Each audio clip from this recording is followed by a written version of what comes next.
Good evening, everybody. And yeah, thank you very much for coming. As Sue has said, I came up with this concept. I came up with this phrase actually in a meeting. Casually, this phrase rolled off my tongue, and then she said, "What do you do a talk on that?" And I thought, I'll have to work out what I'm talking about. So that's what I'm going to be talking about now. What I meant by this, or what I think I mean. So, being International Women's Day, I thought it would be nice to start with a couple of women that were outstanding characters in the research I did.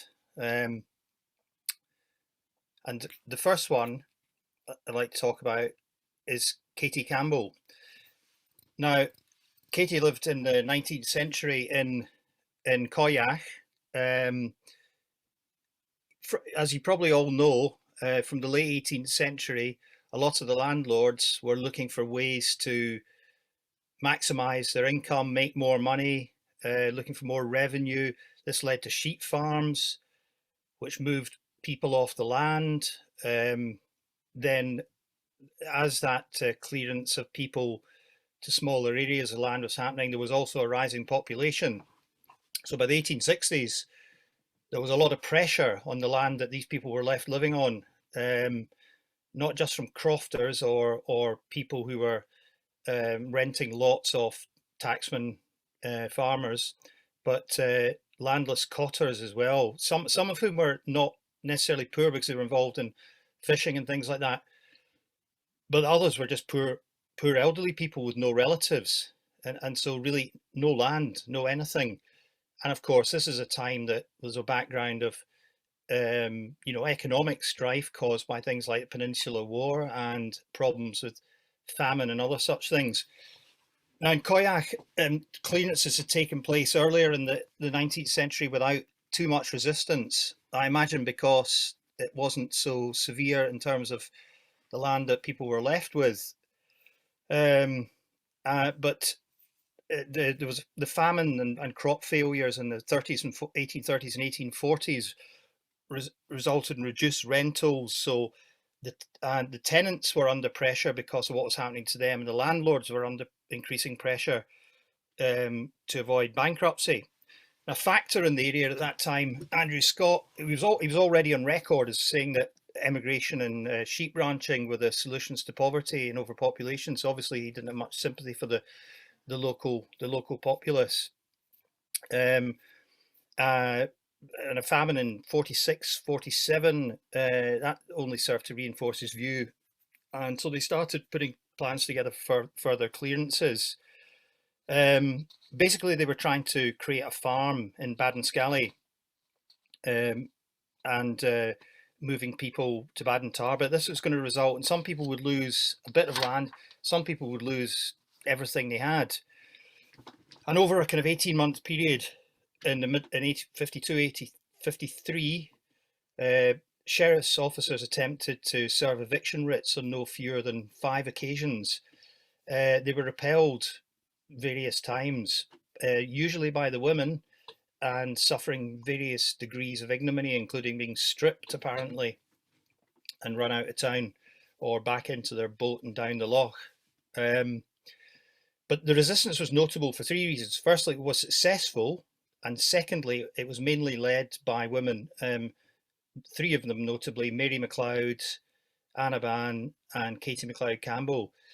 But for some reason, Katie was singled out as the ringleader and consequently suffered at the hands of the estate. And reputedly, they made her build a house, which is the ruins of which are still there down at Badenscally, which is, it says below the tide line. I think it's kind of on the tide line because they wouldn't let her live on the estate. So it's prone to flooding and things like that. But the coordinated nature of the campaign gained a lot of publicity in the national press in Scotland, and this was a time when sort of philanthropic people who had made money in the Central Belt were concerned about what was going on in the Highlands and the suffering of the people. So their successful campaign was part of what led to things like the Napier Commission, which looked at the crofting situation and then directly led to the Crofting Act of 1886, which which, as you probably know, didn't sort everything out, because there was still there were still land wars after that in the 1880s, because they still didn't have enough land, and then subsequently the second after the First World War, finally some land requisition was carried out to give people more of what they deserved. Still, of course, not what they had access to in the first place. So that was Katie Campbell, and there's currently a project to commemorate this Crofter resistance, which should be an exciting project. But I think a strong woman in difficult times, so something to celebrate on International Women's Day. The next woman is a person called Morvan, who lived up in the Drumbeg area. Now, Morvan, or Fair Sarah, she was reputed to be a witch, because she was in the 18th century, so we're talking about the century before now. You know, after the time where all the witches were being persecuted, to the sort of tail end of that, but obviously there was still suspicion of people for various reasons. According to the neighbours, said she was a witch because they claimed she often had fresh milk, butter, and cheese when no one else had it. So who knows? But there was an interesting tale, and the version I find was recounted in a magazine called the Celtic magazine in 1888, which was a kind of, I suppose, late Romantic era folklore type magazine. So it's a good story, but whether it happened, I don't know. And also there's a nice reference in it, because it starts by referencing Aeolus, who was the god of the winds in Greek mythology. He also helped out Ulysses on the voyage back to Ithaca by giving him the winds in a bag, which helped quell the storm. But of course, some of his curious crew members opened the bag, let the wind out, and then the boat got shipwrecked. So I kind of wondered if Aeolus was referenced, in this story. Does that indicate that kind of the Highlands was aware of things outside? It's not an insular community, but that may be the mistake that people often make of making two and two make four, when actually, it's got nothing to do with that. It's probably because it was in the Celtic magazine. But anyway, the story of Morvan was that there were some fishermen from far up in Caithness. They were stranded, and because of the wind, and they'd heard about Morvan, so obviously her reputation had gone before her.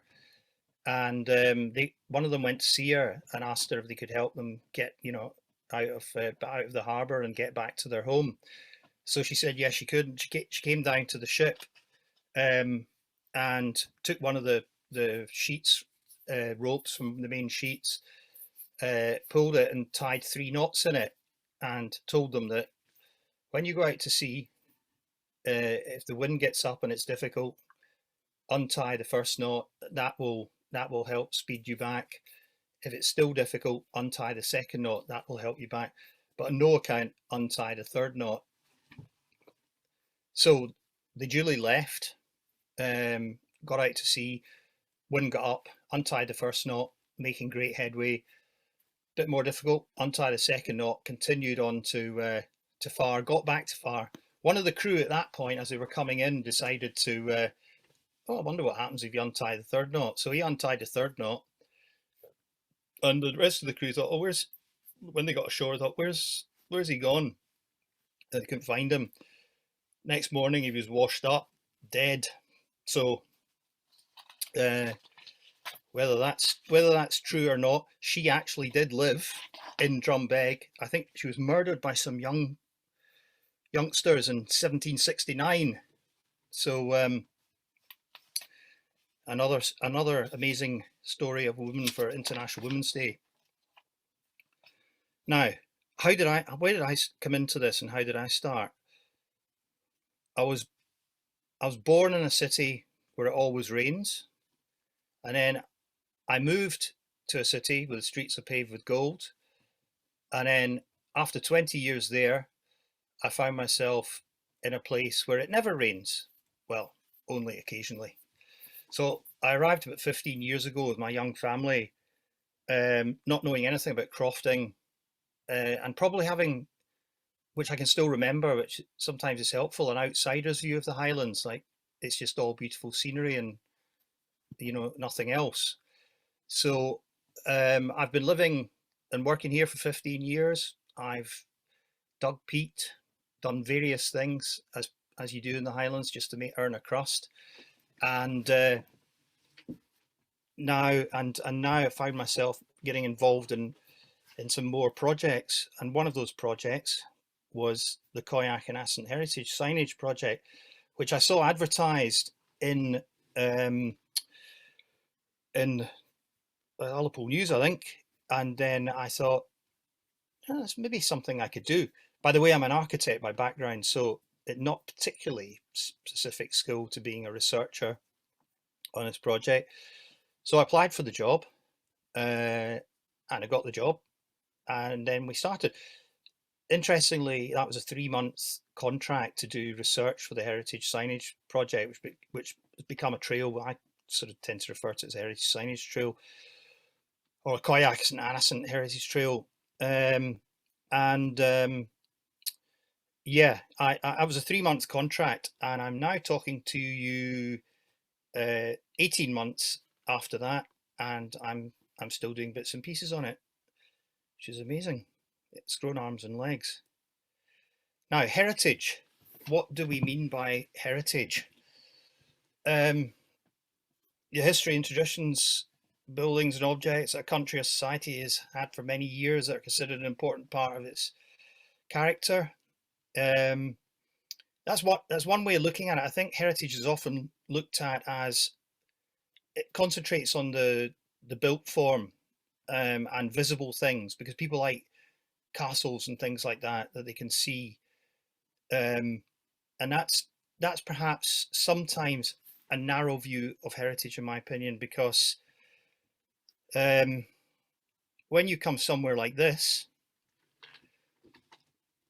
there isn't a lot to see. But I run a bed and breakfast, and I promised I wouldn't tell any bed and breakfast anecdotes, and I won't. But people sometimes phone up and say, "What is there to do?"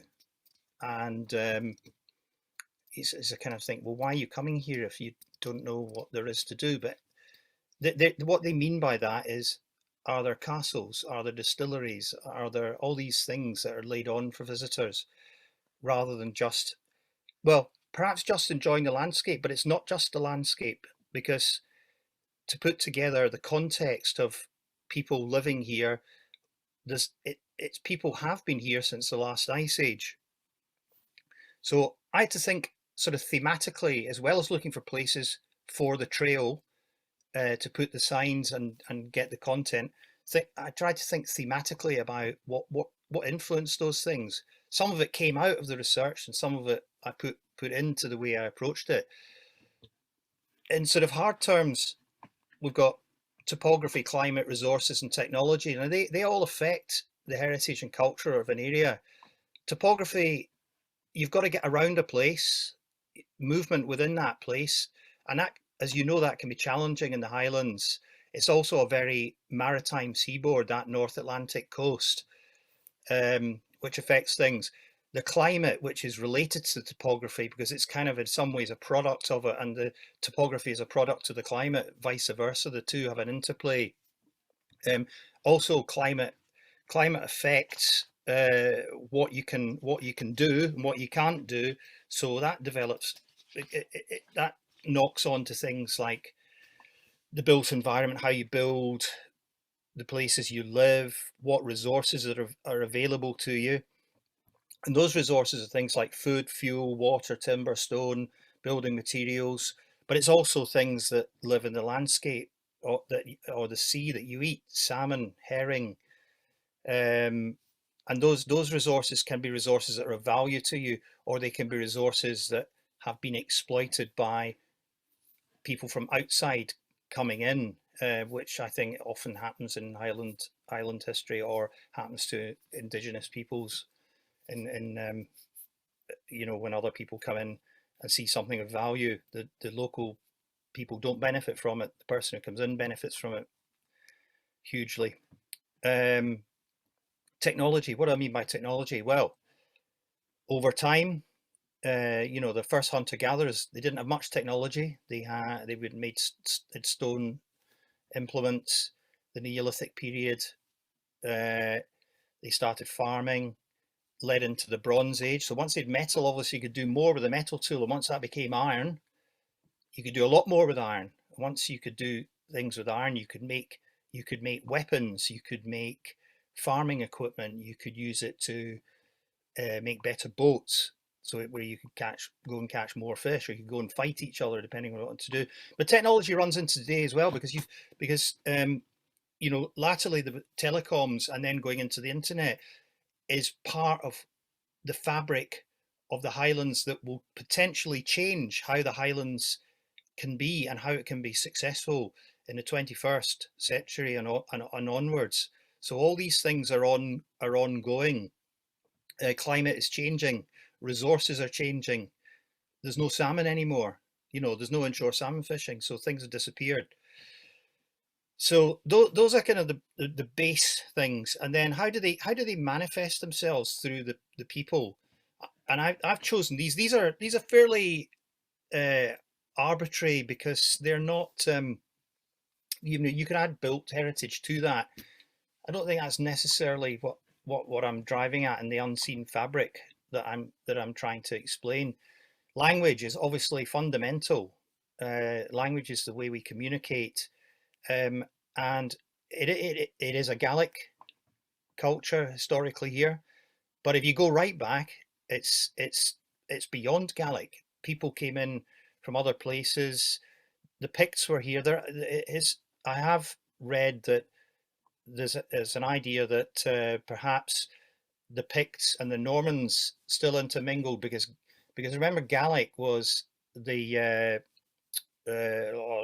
Q Celtic language, so that's kind of Irish based. Came across from Ireland, moved up. And by the time the Vikings arrived in sort of 700-800, they probably might not have got here. So we don't always know exactly how these link, but we can see them left in the place names, which describe the place where we live. Language can become poetry. By poetry, I don't just mean poems. I mean anything that's a narrative. It could be prose. It's an oral tradition as well. It also relates to song, which then relates into music, and music is something that has storytelling within it. It also has it also supports certain occasions like marriage, party, death. So it's an integral part of the fabric, as is belief, which relates to all these things. I don't know. I don't think anyone knows what the people who first came here after the Ice Age believed, but I would reckon it was some kind of animistic religion, pagan religion, until Christianity arrived, and that obviously affects the cultural heritage of the area, in that we see the remains of potentially ritual sites, as in chambered cairns and things. Why were these people buried there? But probably some kind of ritual in it, probably relates to their beliefs. So beliefs translate themselves into things that are left, and things that, in some ways, for those Neolithic people, it's all we have left of what they did, and you know, burnt mounds and things like that. So belief was important. Belief also became more important because there was the Reformation, and that changed the political dynamic of the country. And then there was the disruption in the 19th century, which meant the split in the Church of Scotland and the Free Church. There'd already been splits before that, but that was the big split.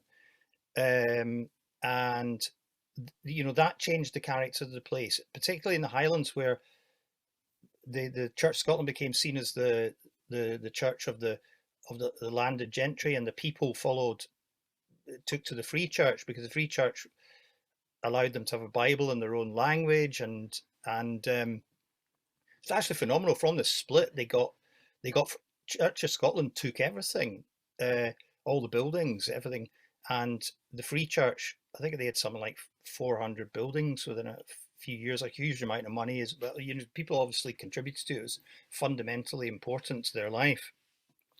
So these are the kind of things that are these are the things that are in the ether and in the landscape, and the landscape and the people in the landscape, they're all one. They're interplaying all the time, and they're affecting each other and the dynamic of the place we live here.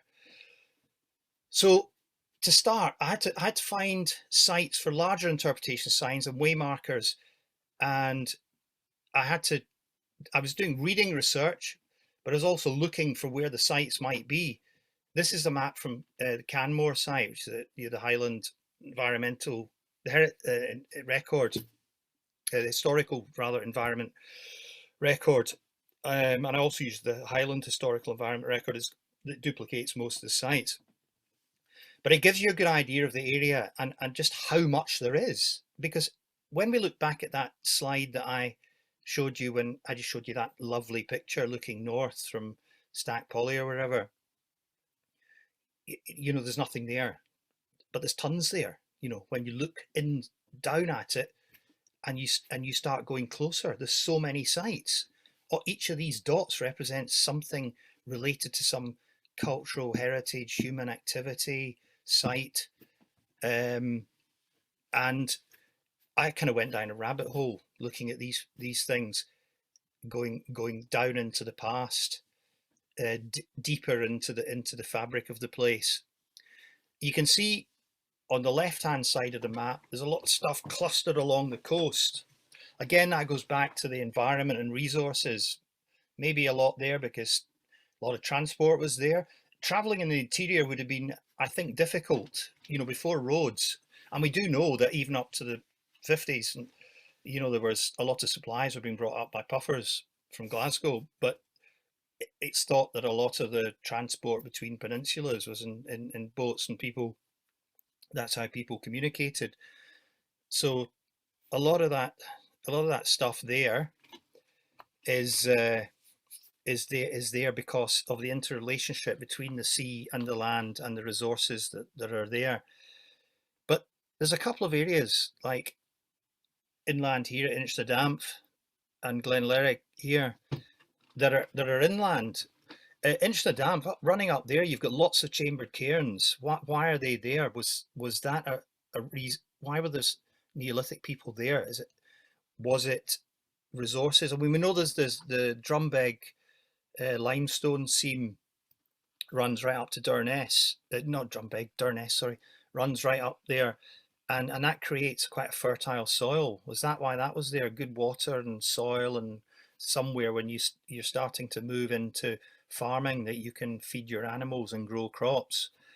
Similarly, Glenlerrig must have had resources. A lot of pre crofting as we know it now communities as well were further inland. I mean, maybe there's better ground with alluvial deposits, which again relates to topography of things. So it wasn't all on the coast, but of course there's large areas like where Sylvan is. I mean, there's less dots in that area. So faced with this, you think, well, I started making lists of sites and also going around and seeing locations, trying to think about how do we pick the locations that best represent this? How do we represent it?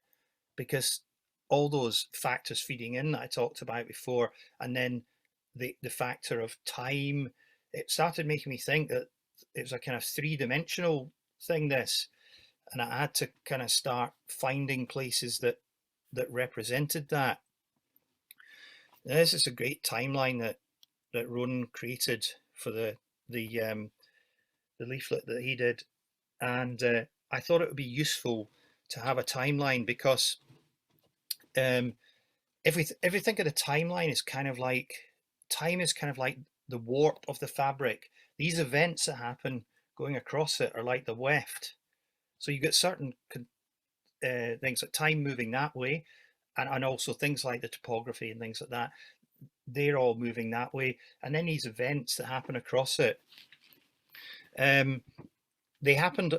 We had to fiddle with the time scale on this because um, you know, things happened slowly at the start. After people came back to the area after the ice receded, um, there was thousands of years of development and climate events, but it didn't happen quickly, and obviously then it speeded up a bit as things developed. Population increased.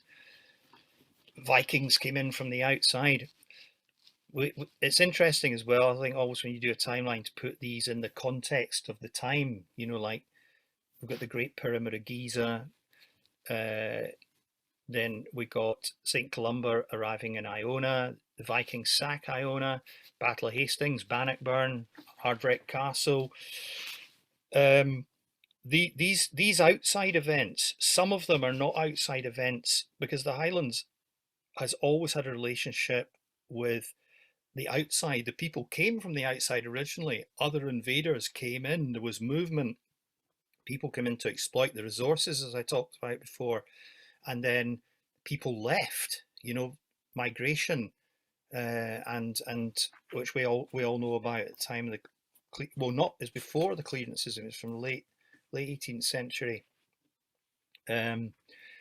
So this dimension of time became critical to how we thought about the sites, because it meant that I wanted to find sites that connected through time, because people had been in those places doing different things over different times. So you would often get a hut circle, and then you'd get then a longhouse building, more the sort of square-ended Viking influence, and then you would get then you would that would lead through eventually to cross. But they were in the same area, perhaps because the resources were in the same area. Perhaps they were plundering the stone from the previous buildings, but areas could tell different stories in the same place. So when we honed that down, this is a map of the trail, and we had larger sites with larger interpretation signs, and we have waymarker sites, and this all makes up the trail. This map again is from the leaf that Ronan did, and that's when I think Sue mentioned about Julia doing these linocuts. So I worked with Julia, and we'd come up with these lovely linocuts. I talked to Julia about themes for different places that would just act as, and then we sort of work back from that once you're done. They're on the main signs as well, but they're like icons on this. So you see Culna Craig there. We've got a guy digging peat. Baden-Scally, we've got Katie Campbell. Fox Point, we've got some inshore salmon fishermen pulling in their net. Loch Ra, we've got a roundhouse. Lochinver, we've got herring drifter. Clachtol, we've got the salmon bothy. Clashmore, we've got more crofter resistance, which was in the 1880s, post the Crofting Act that I talked about before. Drumbeg is the three knotted rope of Morvan. Cairn Van, which on the sign is going the Kylsku South Car Park, but it's to commemorate another event which I'll talk about more. And then Elfin, and I'm just going to move the thing so I can see the others. Yeah, Elfin and Knockin, which is a lot of that fertile area, and also the Neolithic stuff. At the same time as developing all this and defining these sites, and the physical production of the signs, we came up with a logo, or I worked with the sign designer, and basically this squiggly line is kind of taken from the mountain range style line that you see on the Coigach Assynt Living Landscape project, and we abstracted that into three things, which are kind of like water, shoreline, land, which as you know from what I've already said, relates to the way those areas interact economically, movement wise, climate. They're sort of fundamental to the what's creates the environment that creates the heritage. Excuse me, just a water.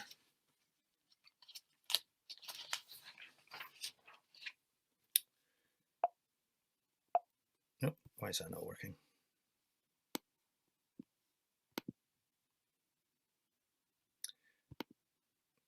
So back to this. This is a panel from one of the larger monolith signs that we're going to have. And I just wanted to pick out 3 of the sites here to show you what I mean about these connections through time. Coigach is an interesting place because there's some hut circles down near the shore, but between then and kind of when it was occupied, there's not a lot of record about it. We don't know whether it was occupied or not, but it's got that old history. It has also got, interestingly, connection to the outside world. It's important. It's now called Posties Path, but originally there were more paths. In fact, the higher one that's not Posties Path, I think, is the middle of 3, and the higher path was the one that was deemed safer in bad weather and things and was more often used. But that was a vital link to the outside world, and I've mentioned already before, part of the fabric of any place is its links to other places. So there's always a movement in and out. It could be local, it could be international, but this path was important. People would go to, I mean, the church for the parish was down further down that way, so I had to go there. People would go for trade, people would go for post, people would bring messages that the sheriff's representatives were coming up to serve the writ on the people of Baden-Scally. So it's an important link to the outside. Also, we kind of envisaged it as a walking start to the trail, because you can walk in that way. So if people wanted to walk the trail rather than drive around, they could do that. Also in Coigach, there was fairly recently, it was the last place really to do kind of mixed crofting. A guy called MacLeod died in 79, lived there, and he was still doing the kind of crofting as it was earlier, rather than sort of monoculture of sheep, some cows, sheep, maybe pigs, goats, making hay, oats, kale yard, a kind of mixed use. So that was interesting in itself. He was doing that, of course, in flat fields below the back of the rock. But when people first were cleared, it was a clearance place. The people at Coigach, and I think it was his grandparents he could trace back, had come from the Inverpolly area. So that was part of the clearances. As you know, clearances were not just people leaving for America. It was people being moved to more marginal coastal areas. And they probably built some fairly quick houses down closer to the shore, because we still see lazy beds there, and also apparently where the fields are now is quite marshy and had to be drained before it could be used. So that kind of tells a story of we've got older stuff, hut circles there. We've got a connection to the outside. We have a migration from a clearance from another area coming to there, and we have sort of a transition away from that crofting that may never come back. I mean, it's maybe not something people want to do now. Crofting has to move on, but so that for those reasons, you can see that through time there were a lot of connections of various activities within Coigach. Clachtol, I mean, Clachtol's just an amazing kind of plethora of things. There's the broch, which I'm not going to really talk about, except to say that the brochs, you know, as you probably know, are Iron Age buildings generally on the coast, though Glenelg's brochs are not particularly coastal. We don't actually know. Sorry, that one wasn't meant to come up. We don't actually know what they were used for. There's a lot of different theories on it. It's got a Bronze Age dragon tooth wall there. Some vitrified stone on top of split rock that may have been a fort of some sort, because that the Atlantic coast, of course, was littered with Iron Age dunes and brochs, and was obviously a key part of the development of society at that time. There's also an inshore salmon thing that's been converted into a bothy museum, so that's another important thing. And further inland, there's an old peat road, which was they were developments in the late 19th century to create an easier way to get to people's peat banks. Because going back to what I was saying about resources, peat is an integral part of that. From the time of the last ice age, peat had already started forming. There were more trees, but there was a cooling as well around the Bronze Age, I think, which the pine forest started collapsing because the landscape would drown. So the consequences of that were that one of the sites we got on a waymarker is a crannog, and you probably all know the crannog at Kenmore that burnt down, which is basically like a roundhouse on timber posts in a loch. There's a number of suspected crannog sites up here, often on actual islands within a stone footing, because by the time they were being built, there weren't enough big trees to build things like that. So it's thought that probably, by the Iron Age, certainly the landscape pretty much looked like it looks like now. And part of that being the formation of peat bogs, so wet landscape. The sphagnum moss then gets compressed down layer after layer after layer. And I know this from my experience, because I dug my own peat for 10 years. And digging peat is another kind of, I keep going on about digging back in time, but I think the continuum of time through everything is so important. You dig down into a peat bog and you get to these tree roots, which are, from the pine forest that drowned originally, and they look like new. And you're literally digging back thousands of years in history, and people would have been looking at a small forest there. I just find that amazing. So the peat roads, yeah. Peat, when a land doesn't have any trees, you've got to have something to burn. So peat, the formation of the peat dictated that became the fuel, and then people were able to use that for the fuel. So again, you've got sort of topography, climate, resources, and then that translates itself into the cultural heritage of what people do. Though I stopped myself cutting peat because I felt I couldn't, it wasn't sustainable environmentally. And apart from that, my back was killing me.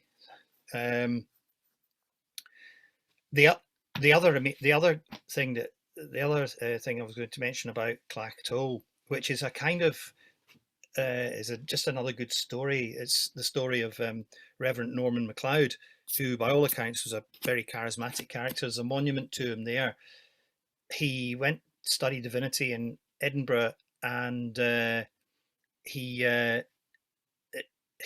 didn't seem to get on with what even the evangelical wing of the church couldn't agree with. He was more evangelical than evangelical, so he took himself out of that. Ended up being a school teacher in Ullapool, but he argued with the minister there, and eventually ended up going with some people who kind of followed his particular creed over to Nova Scotia, further up the coast, built up sort of followers of his sort of fairly radical views of how Christianity should be practiced. And but then there were I think it was a potato famine and some other things happened there. So like potato famine was kind of universal in the mid 19th century. It wasn't just Ireland and Scotland. It was obviously happening in Canada as well. I suppose it's when you put a mono crop in, that sort of thing's going to happen. He then set off. Somebody told him Australia was a good place to go, so he went to Australia. And he was 70 when he arrived in Australia, and to be met by drought, gold fever, lawlessness and disease, and 3 of his sons died of typhus. You can imagine that. And he's already travelled right round the world. So he left, set off for New Zealand, and so he, with his followers, he arrived in New Zealand in 1853. He stayed there till he died in 1866, which it's kind of one man's journey uh, because of his faith, and people followed him. But I think he's kind of, for me, he's kind of like a metaphor of the Scottish diaspora that is so important to Highland, this part of the Highlands as well, because people went away for varying reasons, and as I was reliably informed, I think it was I can't remember who, but anyway, people didn't just leave because it was wrong to view it as people leaving because of famine or because they were pushed out. It wasn't just that. Some people left because they wanted to. Some people wanted to go and see more. Some, you know, but those people carried a bit of where they came from with them, and those kind of strands went out into the world. And you just look at the names in North America. That's part of the fabric, the unseen fabric of Coigach and Assynt. It still exists in Australasia, Canada, USA, and doubtless other places. And it begins to feed back sometimes. People bring back their money, their interest, their love, their search for their heritage, which they feel lies here. Lochinver.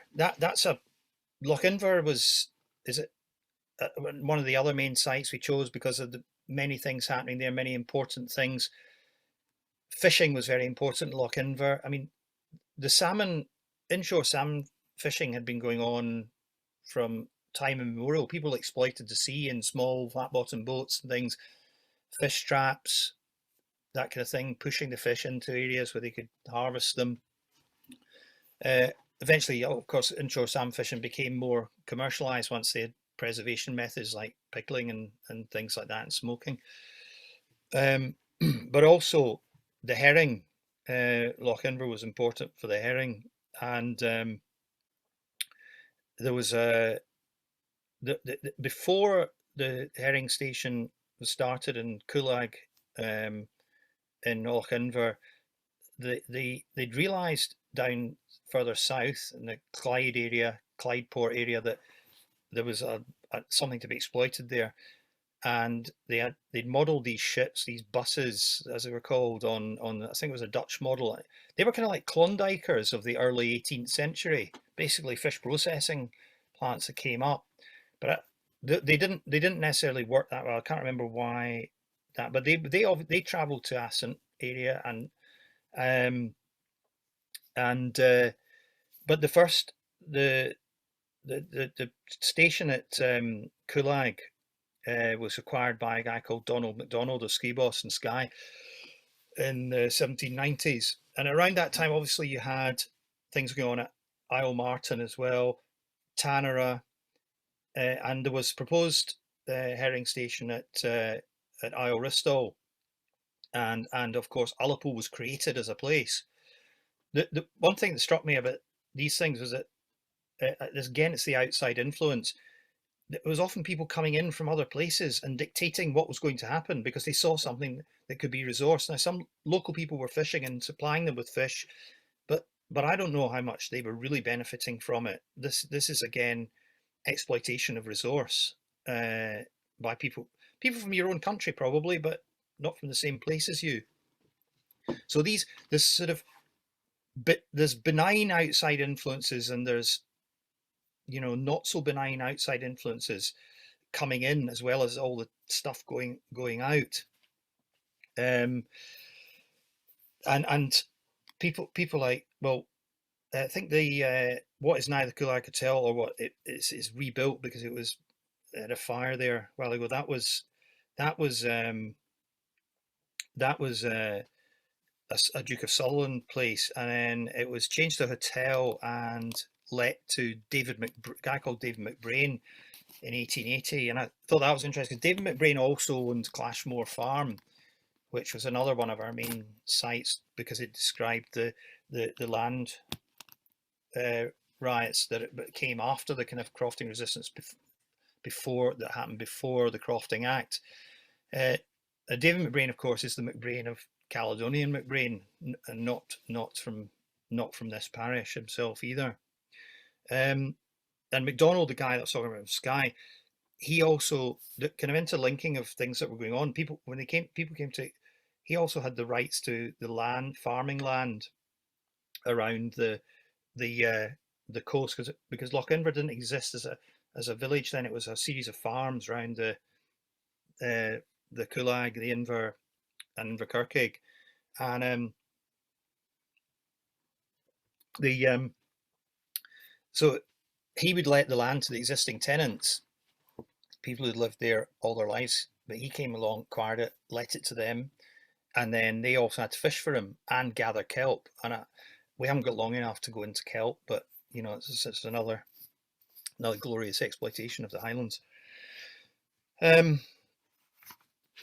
So yeah, because so in the early 19th century, the area around Lochinver was consisted of 4 farms, and the Sutherland estate factor had the idea that they should make it into a planned village.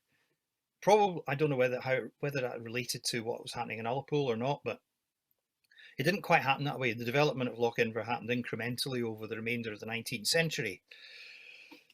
But one of the other interesting things when I was looking at that area relates back to what I was talking about, belief before and the schisms of the church. Because Lochinver is not exactly, you know, it's not a big place.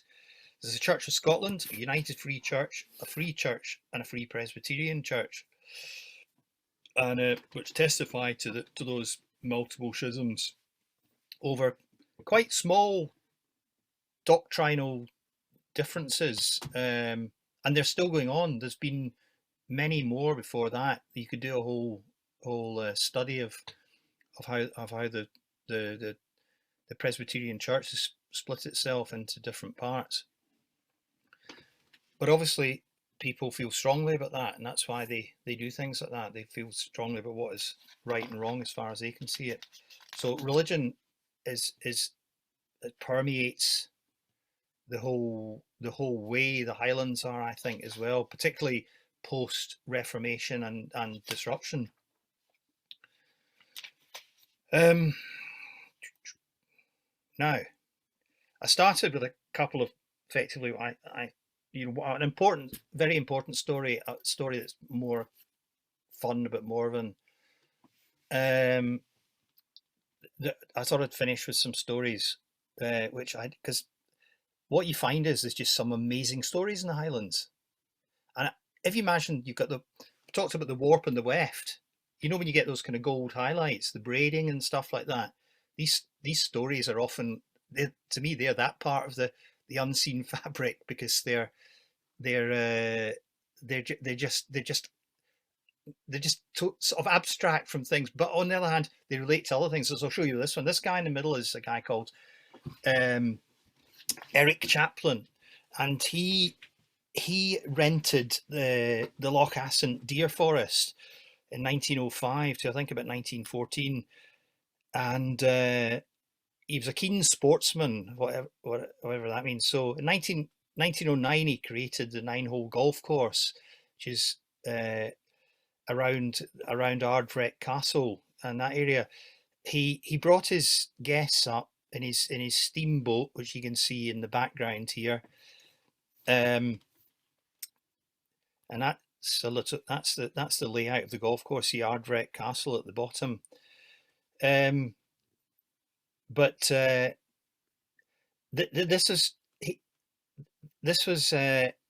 he was somebody who was keen on sports, but those kind of Victorian sports. I mean, he's Edwardian really, but they relate to what happened in the 19th century, which was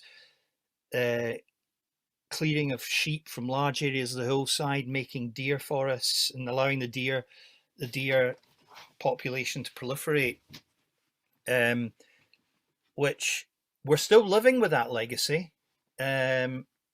Not sure how good it is for the Highlands. It creates some employment, but I don't know if it's an overall benefit environmentally and socially. In 1811, there were 6 or 7 of these deer forests.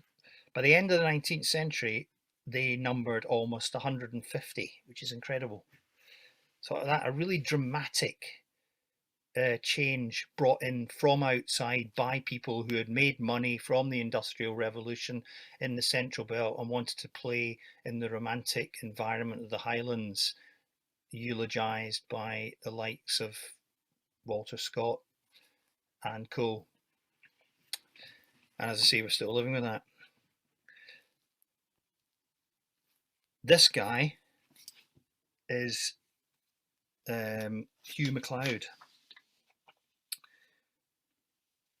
He was hung, penultimate hanging in Inverness, or public hanging, I think, for a murder on a road from Drumbeg that led through to Inchnadamp.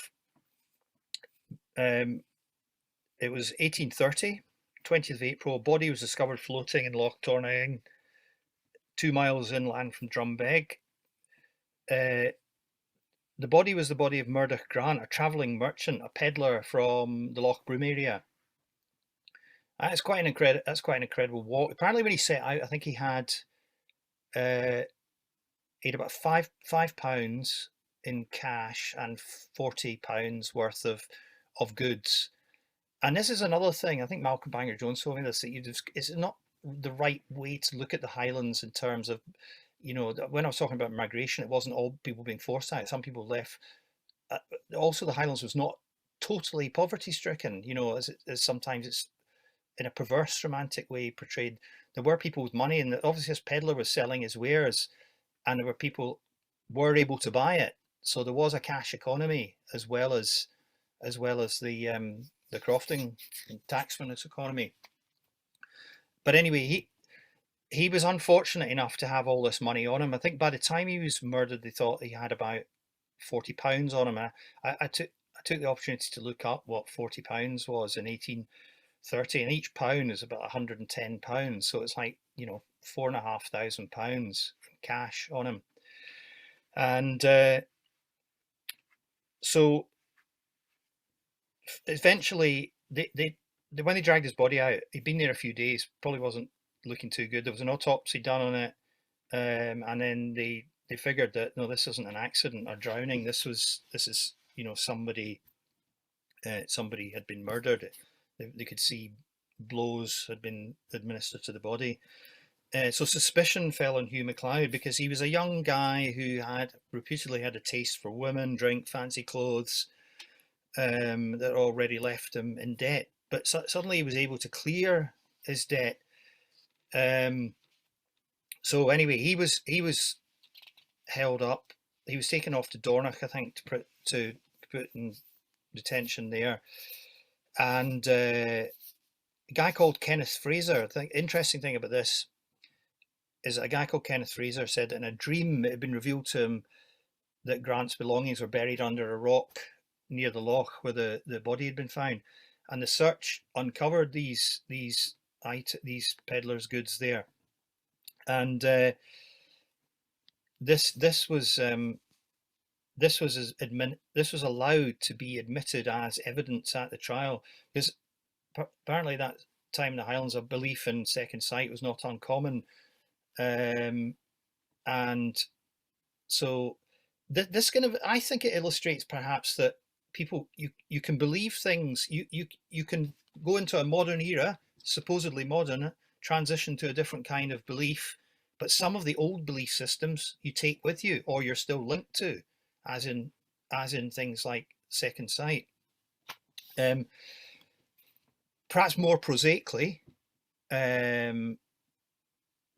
it turned out that MacLeod, with some of his some of those ill-gotten gains had entertained Fraser on a drinking spree, it's probably more likely that when he was drunk, he told him where he'd hidden it, and it was nothing to do with second sight. 7,000 people gathered to witness his public hanging on a scaffold erected by the beach at the Longman in Inverness. 7,000 people, and then he confessed and was, you know, contrite at his death, but it obviously that didn't change anything. Yeah, then the final, you know, thing was that they took his body, and professor of anatomy at Edinburgh University was given it for public dissection. So that's what happened when you. But that's just more. I just find these things that happened in the Highlands fascinating. Most people go through the Highlands and never know anything about this stuff, you know. But it's all there. It's all there. Another favourite story was the X-craft. Now, this is just an amazing story of daring do, and shows again a connection to outside world. The Highlands in the wartime were an important area. Commandos trained here. These X-craft trained for a mission in Lochinver. So, you know, the Highlands wasn't. It was chosen because it was an isolated place, but it was doing things that were going to do something elsewhere. So it was connections to another place again. And the X-craft were gathered and they've been training down in, I think, the Cowles of Bute, Tinnabrook and Loch Linney, but horrible little vessels, 52 feet long, 35 tons, smell of fuel all the time inside, leaky, lots of near fatal accidents in their operation, carried 4 tons of explosives and had a crew of 3 and a diver. This lovely photograph is kind of, I think it's almost like propaganda. It's bravado. These guys standing on top of it. The guy with his Navy officer's blazer. So that's one in actual operation. But I don't think that's Lochacairn, man. I don't know where that is, but in the you probably all know about the North Atlantic convoys, and an old base history with that. But the Tirpitz, sort of pride of the German Navy, was in a fjord called Alta Fjord up on the northwest coast of Norway. And of course, it had been a danger to the convoys. It was a constant threat to Allied shipping.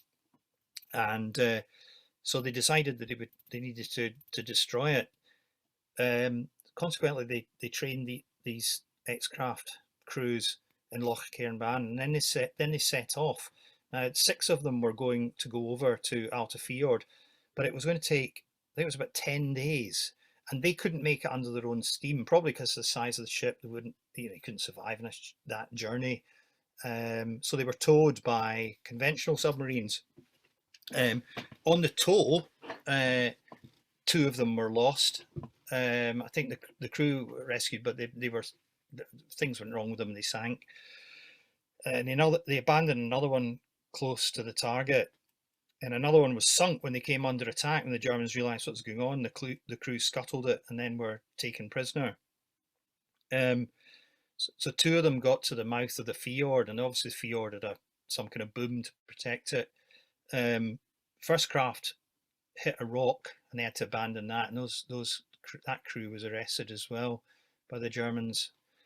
But one of the X-craft managed to get to the Tirpitz, and I just find it incredible to imagine that these 4 people have been in this 52-foot long boat for 10 days in freezing, horrible, damp conditions, and then they have to try and destroy the Tirpitz. So the diver gets out, and managed to attach. I don't know if he attached all 4 tons or whether they had 4 tons, but he attached a lot of explosives to the side of the Tirpitz. And then they detonated it, but unfortunately they hadn't got the submarine far enough away from the Tirpitz, and so the resulting explosion basically sank the X-craft, and two of the men sadly were lost. But that kind of heroism, and that goes from that time, and probably goes back through heroic activities of people at sea through centuries on the northwest coast. I just find amazing, and I think that story is a wonderful story. Now, the unseen fabric, I think, as a William Blake quote from Auguries of Innocence, but to me, this is what it's all about. You look hard enough and you see what's there, and there's a lot there. It is a beautiful landscape, but it's not just a beautiful landscape.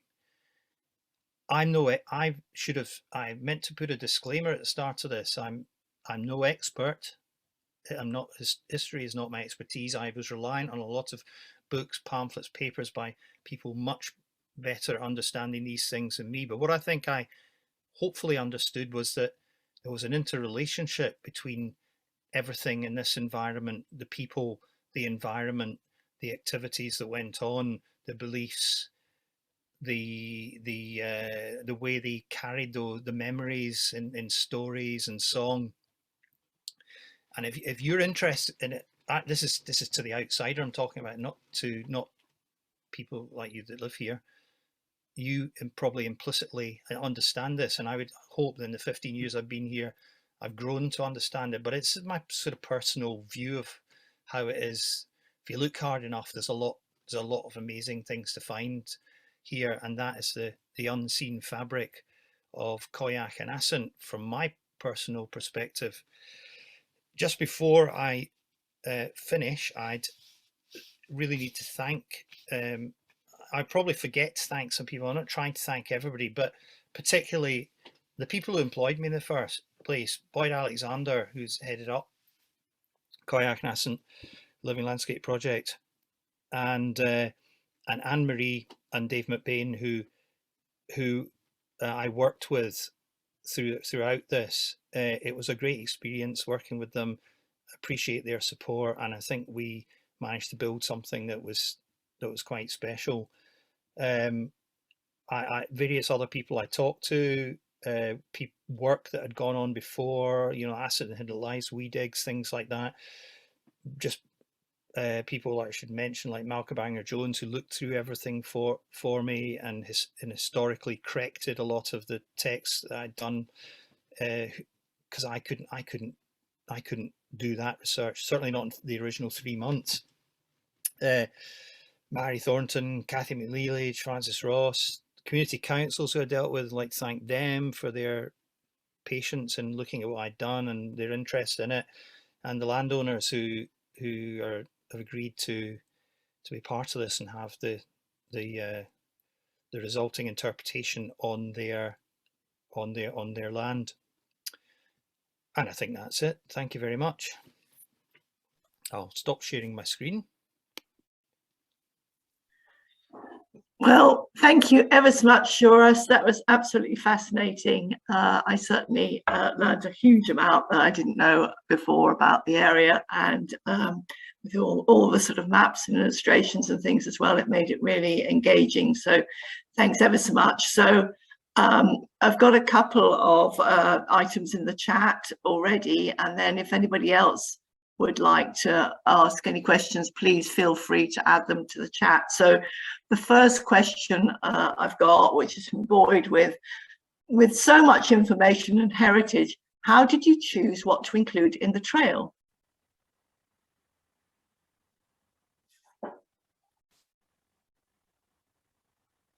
You're on mute, Boyd. Seoras has just gone out of the room. Let me just bring you back in. Is he gone? He's left already. He's coming back. Come back, Seoras.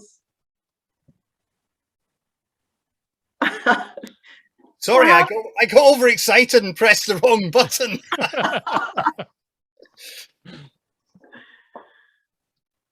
So, sorry, the question we had to begin with was, with so much information and heritage, how did you choose what to include in the trail?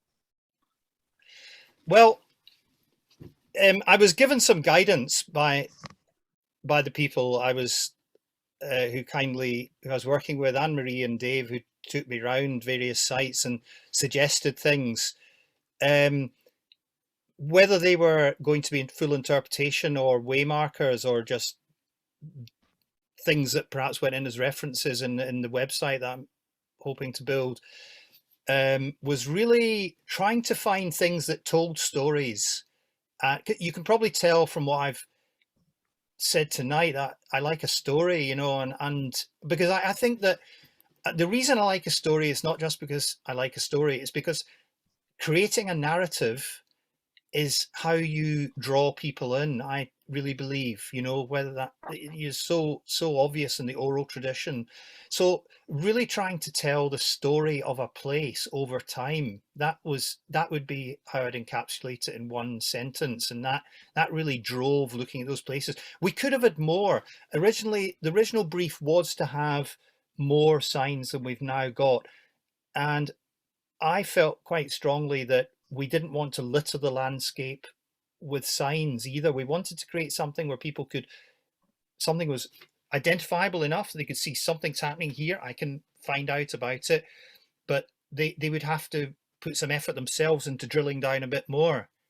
And also that they would, the sites would work they would work as a trail. So Coigach's quite easy because you go Craig and round the coast and work your way back to Ra.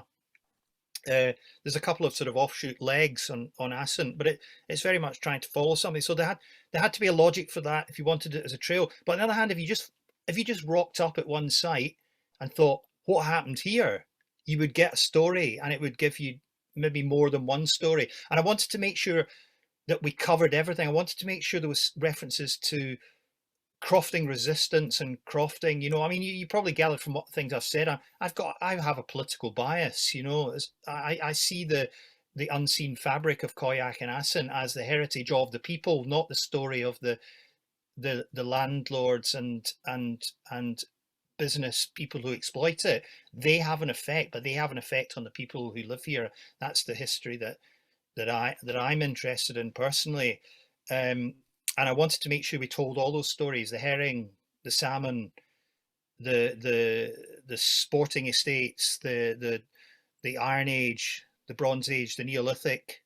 That everything had it was represented somewhere on the trail, but it all hung together at each site and as a trail. I don't think I 100% achieved that, or we've 100% achieved it, but I think we've made a good effort to get to that point, I'd like to think. Brilliant, thank you. So somebody else has put up a link if anybody else is interested in finding out more about the submarines. So somebody else, Di Davis, has put a link up to that.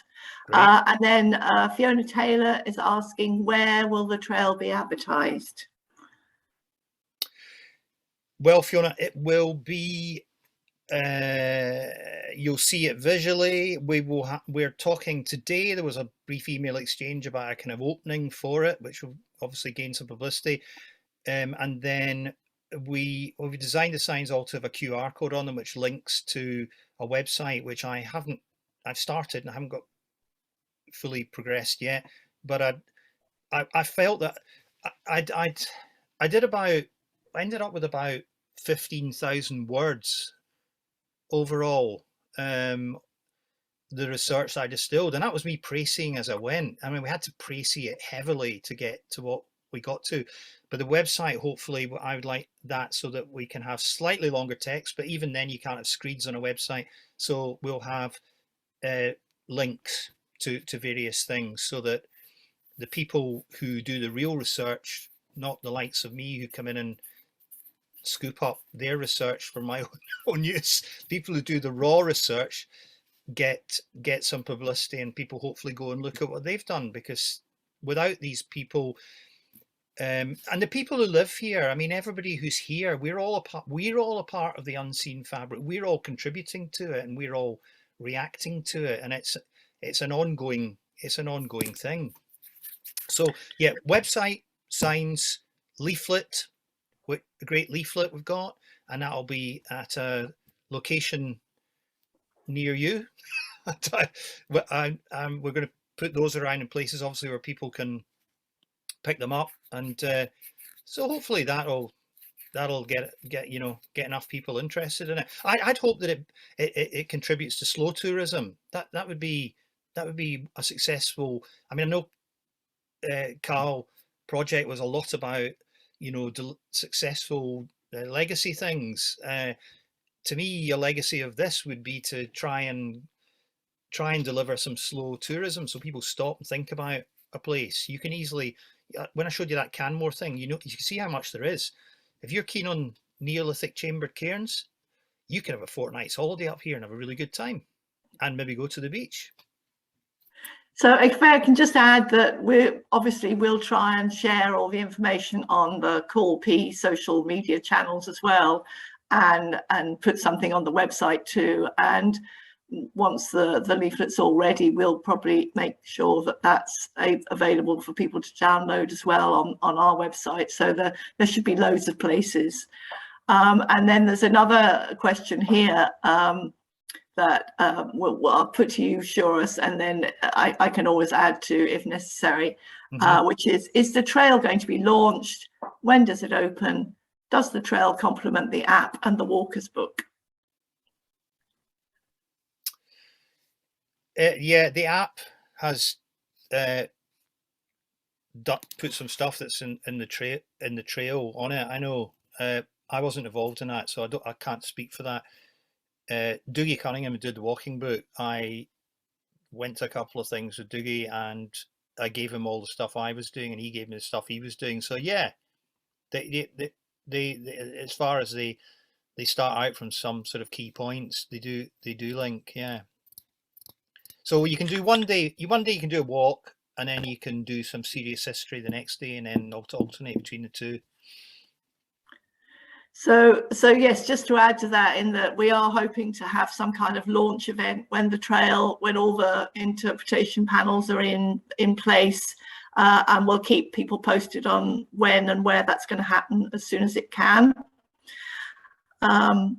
And yes, there's an app which is designed to help people to get as much as possible from it as they drive around as well. And we'll be launching that as soon as that's ready, which is likely to be sort of end of the month, early next month, sometime soon. And then the Walker's Guide, which is called the Walker's Guide to Coigach Assynt, that's available to buy at the moment. I was actually up in Coigach Assynt last week, and I was on holiday, so I had a chance to use some of the routes in the guide, and it's absolutely excellent. So whether you're a local or whether you're coming from further away, I'd highly recommend getting a copy of that, because it really does give you a real flavour of the area. And I think once the interpretation panels are in, and the leaflets as well, that they will all tie together to give you a really sort of package of experiences, which should be really good. Does anybody else have some questions for Seoras before we let him escape?